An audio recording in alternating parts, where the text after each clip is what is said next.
Chapter 2. And in the 2nd year of the reign of Nebuchadnezzar, Nebuchadnezzar dreamed dreams, wherewith his spirit was troubled, and his sleep brake from him. Then the king commanded to call the magicians, and the astrologers, and the sorcerers, and the Chaldeans, for to show the king his dreams. So they came and stood before the king, and the king said unto them, I have dreamed a dream, and my spirit was troubled to know the dream. Then spake the Chaldeans to the king in Syriac, O king, live forever. Tell thy servants the dream, and we will show the interpretation. The king answered and said to the Chaldeans, The thing is gone from me. If ye will not make known unto me the dream with the interpretation thereof, ye shall be cut in pieces, and your houses shall be made a dunghill. But if ye show the dream, and the interpretation thereof, ye shall receive of me gifts and rewards and great honor. Therefore show me the dream and the interpretation thereof. They answered again and said, Let the king tell his servants the dream, and we will show the interpretation of it. The king answered and said, I know of certainty that ye would gain the time, because ye see the thing is gone from me. But if ye will not make known unto me the dream, there is but one decree for you. For ye have prepared lying and corrupt words to speak before me, till the time be changed. Therefore tell me the dream, and I shall know that ye can show me the interpretation thereof. The Chaldeans answered before the king and said, There is not a man upon the earth that can show the king's matter. Therefore there is no king, lord, nor ruler that asketh such things at any magician, or astrologer, or Chaldean. And it is a rare thing that the king requireth, and there is none other that can show it before the king except the gods, whose dwelling is not with flesh. For this cause the king was angry and very furious, and commanded to destroy all the wise men of Babylon. And the decree went forth that the wise men should be slain, and they sought Daniel and his fellows to be slain. Then Daniel answered with counsel and wisdom to Arioch, the captain of the king's guard, which was gone forth to slay the wise men of Babylon. He answered and said to Arioch, the king's captain, Why is the decree so hasty from the king? Then Arioch made the thing known to Daniel. Then Daniel went in and desired of the king that he would give him time, and that he would show the king the interpretation. Then Daniel went to his house, and made the thing known to Hananiah, Mishael, and Azariah his companions, that they would desire mercies of the God of heaven concerning this secret, that Daniel and his fellows should not perish with the rest of the wise men of Babylon. Then was the secret revealed unto Daniel in a night vision. Then Daniel blessed the God of heaven. Daniel answered and said, Blessed be the name of God for ever and ever, for wisdom and might are his. And he changeth the times and the seasons. He removeth kings and setteth up kings.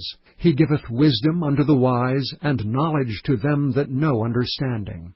He revealeth the deep and secret things. He knoweth what is in the darkness, and the light dwelleth with him. I thank thee and praise thee, O thou God of my fathers, who hast given me wisdom and might, and hast made known unto me now what we desired of thee. For thou hast now made known unto us the king's matter. Therefore Daniel went in unto Arioch, whom the king had ordained to destroy the wise men of Babylon. He went and said thus unto him, Destroy not the wise men of Babylon. Bring me in before the king, and I will show unto the king the interpretation. Then Arioch brought in Daniel before the king in haste, and said thus unto him, I have found a man of the captives of Judah, that will make known unto the king the interpretation.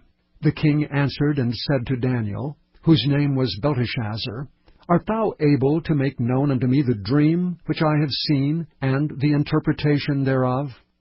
Daniel answered in the presence of the king and said, The secret which the king hath demanded cannot the wise men, the astrologers, the magicians, the soothsayers show unto the king. But there is a God in heaven that revealeth secrets, and maketh known to the king Nebuchadnezzar what shall be in the latter days?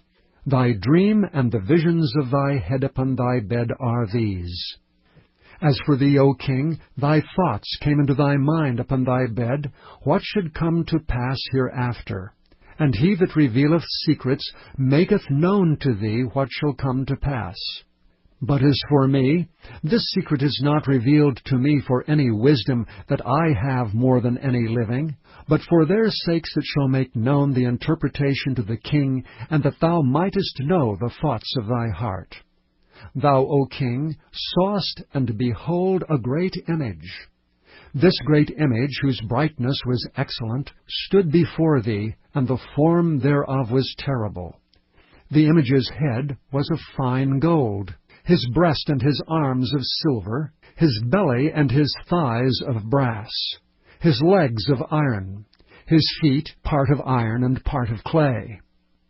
Thou sawest till that a stone was cut out without hands, which smote the image upon his feet that were of iron and clay, and brake them to pieces.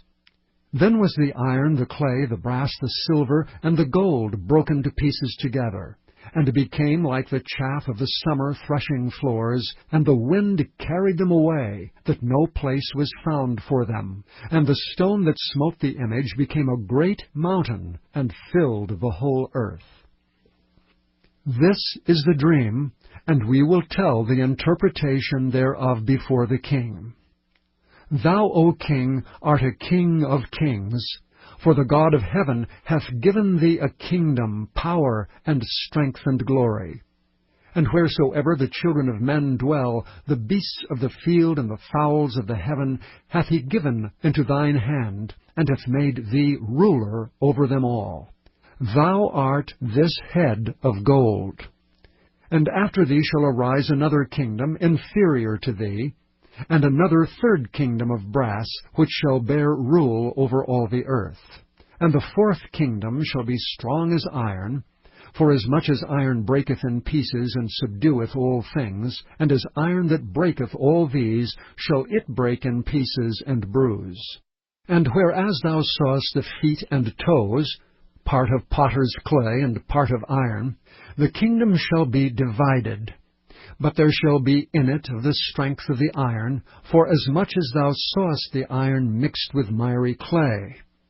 And as the toes of the feet were part of iron and part of clay, so the kingdom shall be partly strong and partly broken. And whereas thou sawest iron mixed with miry clay, they shall mingle themselves with the seed of men, but they shall not cleave one to another, even as iron is not mixed with clay. And in the days of these kings shall the God of heaven set up a kingdom, which shall never be destroyed. And the kingdom shall not be left to other people, but it shall break in pieces and consume all these kingdoms, and it shall stand forever. Forasmuch as thou sawest that the stone was cut out of the mountain without hands, and that it brake in pieces the iron, the brass, the clay, the silver, and the gold, the great God hath made known to the king what shall come to pass hereafter, and the dream is certain, and the interpretation thereof sure. Then the king Nebuchadnezzar fell upon his face and worshipped Daniel, and commanded that they should offer an oblation and sweet odors unto him. The king answered unto Daniel and said, Of a truth it is that your God is a God of gods, and a Lord of kings, and a revealer of secrets, seeing thou couldest reveal this secret. Then the king made Daniel a great man, and gave him many great gifts, and made him ruler over the whole province of Babylon, and chief of the governors over all the wise men of Babylon. Then Daniel requested of the king, and he set Shadrach, Meshach, and Abednego over the affairs of the province of Babylon. But Daniel sat in the gate of the king.